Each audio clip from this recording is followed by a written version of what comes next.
Hello students, आप सभी को नमस्कार। आज मैं पढ़ाने वाला हूँ क्लास 10th का पहला चैप्टर मैथमेटिक्स का वास्तविक संख्याएं।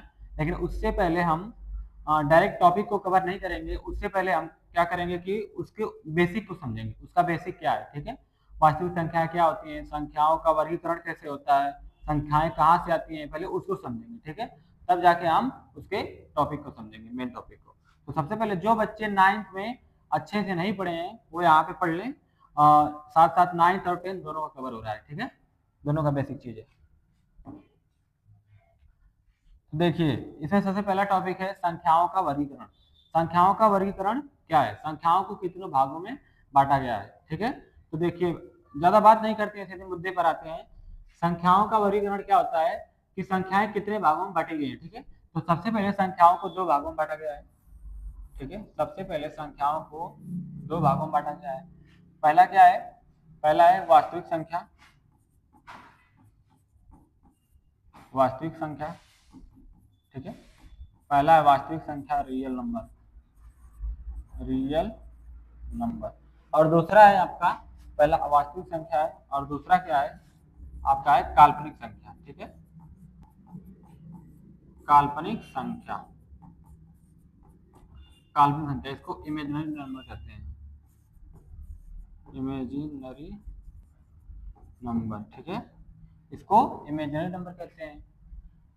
अब देखिए, वास्तविक संख्या क्या होती है, काल्पनिक संख्या क्या होती है, पहले हम इसको डिस्कस कर लेते हैं। ठीक है, इसको डिस्कस कर लेते हैं। तो वास्तविक संख्याएं हमारी वो होती हैं, वह संख्या, वह संख्या, वह संख्या जिसको जिसको नंबर, वह संख्या जिसको नंबर लाइन पर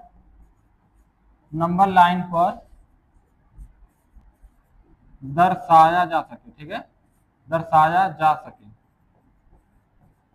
वह संख्या जिसको नंबर लाइन पर दर्शाया जा सके उसे क्या कहते हैं, उसे कहते हैं वास्तविक संख्या। वो हमारी वास्तविक संख्या होती है। ठीक है, जो कोई भी दुनिया की संख्या जिसको नंबर लाइन पर दर्शा देंगे वह वास्तविक संख्या कहलाएगी। काल्पनिक संख्याएं वो होती हैं जो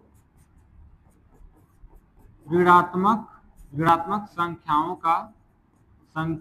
का वर्गमूल होती हैं। ठीक है, ऋणात्मक संख्याओं का वर्गमूल क्या होता है, काल्पनिक संख्या होती है। ठीक है, जैसे में देखिए, ऋणात्मक संख्याओं का क्या होता है कि ऋणात्मक संख्याओं का वर्गमूल होता है। जैसे में देखते हैं, दो दो अंडर रूट के अंदर लिखे हैं और इसके पास क्या लगा दिए, माइनस लगा दिए, ऋणात्मक संख्या। तो क्या हो गया, ये हो गया हमारा काल्पनिक संख्या। अब जैसे में मान लें यहाँ पे लिखे 3 और इसके अंदर क्या लगा दिए, माइनस लगा दिए। अंडर रूट के अंदर 3 के पास क्या लगा दिए, माइनस लगा दिए, तो उसको क्या बोलेंगे, उसको बोलेंगे काल्पनिक संख्या। जैसे और यहाँ पे 7 के पास क्या लगा दिए, अंडर रूट के अंदर माइनस लगा देते हैं, इसको बोलते हैं काल्पनिक संख्या। ये संख्याएं काल्पनिक संख्या होती हैं।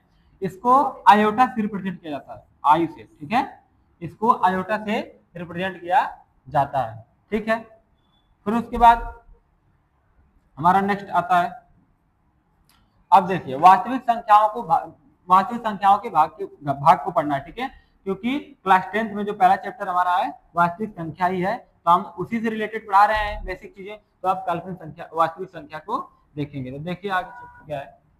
अब देखिए, संख्याओं के वर्गीकरण में हमने अभी पढ़ा वास्तविक संख्या। ठीक है, क्या पढ़ा, वास्तविक संख्या, यही हमने पढ़ा, वास्तविक संख्या। और दूसरा था काल्पनिक संख्या, उसकी तो बात नहीं करेंगे क्योंकि हमें बात करनी है वास्तविक संख्या पे। अब देखिए, वास्तविक संख्या क्या होती है, अभी तो हमने चर्चा किया। तो देखिए, वास्तविक संख्याएं अब कितने प्रकार की होती है, वास्तविक संख्याएं हमारी होती है 2 प्रकार की। कौन कौन सी संख्या है, वो संख्या हमारी है परिमेय और अपरिमेय। ठीक है, वास्तविक संख्याएं 2 प्रकार की होती हैं, एक परिमेय होता है और एक अपरिमेय होता है। तो देखिए, परिमेय क्या होता है, परिमेय संख्या, परिमेय संख्या, ठीक है, रेशनल नंबर, रेशनल नंबर। ठीक है, रेशनल नंबर, रेशनल नंबर। परिमेय संख्या क्या होता है, वह संख्या, इसके बारे में पहले चर्चा कर लेते हैं, बाद में बताएंगे अपरिमेय संख्या। ठीक है, वह संख्या सॉरी मिस्टेक हो गया, वह संख्या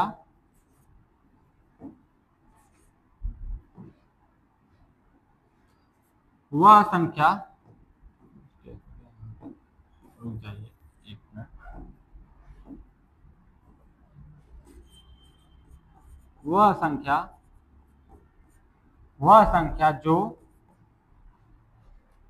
P बाई क्यू के फॉर्म का लिख दें, मतलब बटे के रूप में लिख दें, जहां Q इक्वल नॉट जीरो हो, वह संख्या जो P बाई क्यू के रूप का लिखा जा सके, ठीक है, लिखा जा सके, और Q इक्वल नॉट जीरो, मतलब नीचे जीरो नहीं हो सकता है, ऊपर जीरो हो सकता है, और जहां पे P और Q क्या है, जहां पे P और Q, जहां पे P और Q, जहां पर P और Q क्या है, दोनों इंटीजर है, ठीक ना, P एंड Q क्या है, इंटीजर है, मतलब पूर्णांक है, अभी पूर्णांक संख्या क्या होती है आगे पता चलेगा, ठीक है, बस आप लोग देखते रहिए, बने रहिए वीडियो में, ठीक। अब देखिए दूसरा बी टॉपिक क्या है हमारा, सॉरी ये बी है, बी टॉपिक क्या है हमारा, ये हमारा अपरिमेय संख्या, ठीक है,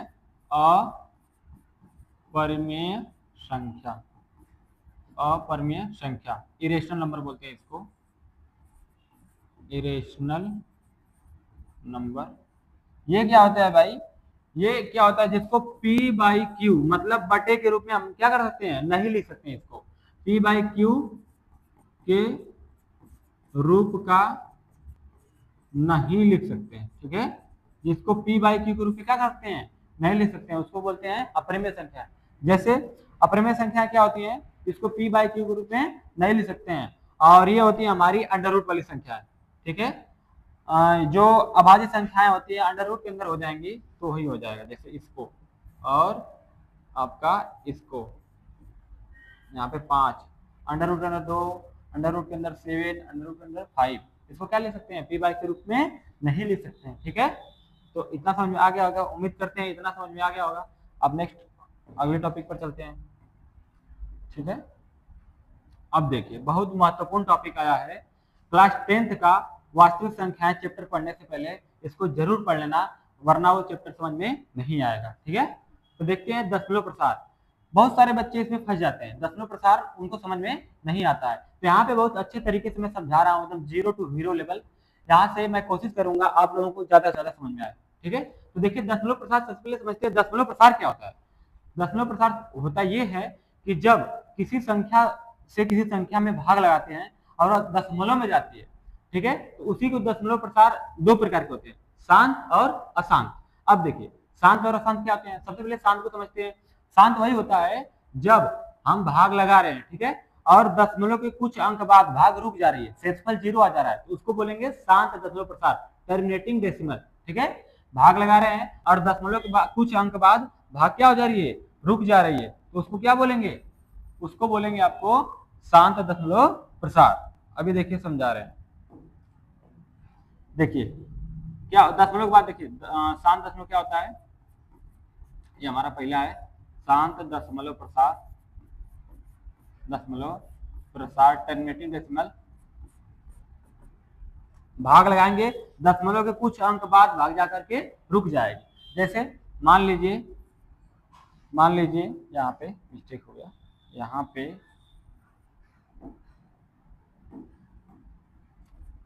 5/2 को डिवाइड करेंगे तो क्या होगा, यहाँ पे होगा 2.5। देखिए दशमलव के बाद भाग क्या हुई, रुक गई और शेषफल इसका 0 आया, तो इसको बोलेंगे शांत दशमलव प्रसार। यहाँ पे जैसे 7/2, यहाँ पे भाग लगाएंगे तो 3.5 आएगा, 3.5।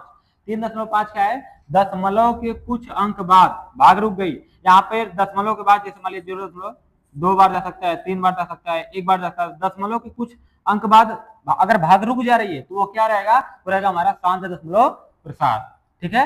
और अशांत दशमलव प्रसार क्या होता है, दूसरी टॉपिक, अशांत दशमलव प्रसार क्या होता है कि सबसे पहले अशांत को समझते हैं।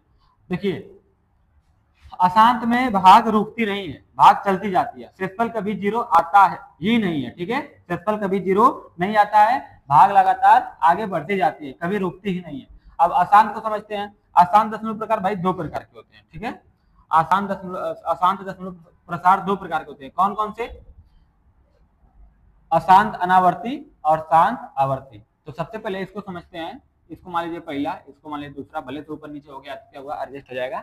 अशांत आवर्ती, अशांत आवर्ती नॉन टर्मिनेटिंग रिपीटिंग, इसका अर्थ यह होता है कि ये भाग रुकेगी नहीं, लेकिन दशमलव के कुछ अंक बाद संख्याएं रिपीट होने लग जाएंगी। ठीक है, संख्याओं का बार बार आना शुरू हो जाएगा।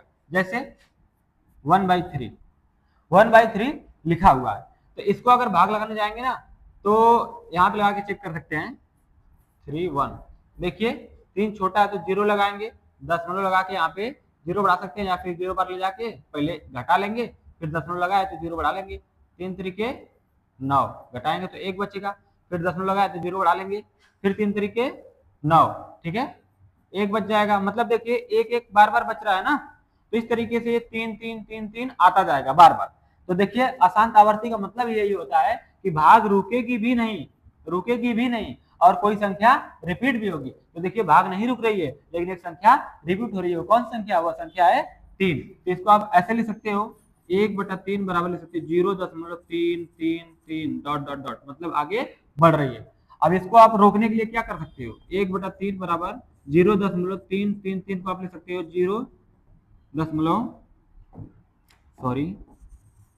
हो जाएगा। इसको आप लिख सकते हो रोकने के लिए 0.3 के ऊपर बार लगा देते हैं। 3 के ऊपर बार लगाने का अर्थ क्या है कि 3 बार बार आ रहा है और ये रुक जाएगा। ठीक है, ये हो गया। इसके बहुत सारे उदाहरण है, जैसे आप 2/6 कर सकते हो, 1/6 कर सकते हो। ठीक है, देखिए 2/6 करेंगे तो क्या होगा, 2/6 में अगर भाग लगाएंगे तो ये भी जाएगा, ये भी आपका 2/6 अगर करेंगे तो ये भी आपका आएगा 0.6666 बार बार आता जाएगा। इसको आप ऐसे लिख सकते हो 0.6 के ऊपर बार। ठीक है, बार लगाने से क्या होता है कि जो संख्याएं बार बार आ रही हैं वो रुक जाएंगी, और बार लगाने का अर्थ भी यही है कि संख्याएं बार बार रिपीट हो रही हैं। ठीक है, ये हुआ। अब हम चलते हैं अशांत आवर्ती पे। ठीक है, अशांत अनावर्ती पे। ये तो था अशांत आवर्ती। ठीक है, अब हम दूसरी टॉपिक देखते हैं। यहाँ पे समझ लेना, अशांत अनावर्ती। ठीक है, अशांत अनावर्ती क्या होता है? अशांत अनावर्ती का मतलब देखिए, सबसे पहले अशांत का मतलब तो यही है कि भाग रुकेगी ही नहीं, और अनावर्ती का मतलब है कोई संख्या रिपीट भी नहीं होगा। ठीक है, तो भाग सबसे पहले नहीं रुकेगी और कोई संख्या रिपीट भी नहीं होगा। ऐसी संख्याएं अंडर रूट वाली होती है। अंडर रूट के अंदर जो अभाज्य संख्या होती है उनका मान ऐसा आता है, जैसे यहाँ पे 2, अंडर रूट के अंदर अंडर रूट आप 3 लिख सकते हो, 5 लिख सकते हो। ठीक है, इसको आप करोगे तो इसका मान क्या होता है? इसका मान होता है आपका, जब इसका मान लिखेगा ना, इसका आएगा आपका 1.4 1.4 डॉट डॉट डॉट आगे करके आता जाएगा। अब इस तरीके से अंडर रूट के अंदर 3 है, 3 को आप कैसे लिख सकते हो? जब इसको अंडर रूट से बाहर निकालोगे तो यह भी क्या होगा, इसका भी कोई रिपीटेशन नहीं होने वाला है, इसका भी कोई रिपीटेशन नहीं होने वाला, और ये ऐसे ऐसे चलता जाएगा 3 2। ठीक है, और 5 इसका भी आप लोग देख लीजिएगा, इसका भी रिपीटेशन नहीं होने वाला है और ना ही भाग रुकेगी, ये आगे क्या होगा, चलता जाएगा। ठीक है, तो 2.36 डॉट डॉट डॉट आगे करके चलता जाता है, ये चलता जाएगा। ठीक है, मेरे छात्र छात्राओं, आज के लिए बस इतना ही। अब मिलते हैं हम नेक्स्ट वीडियो में। ठीक है, तब तक के लिए जय हिंद, जय भारत।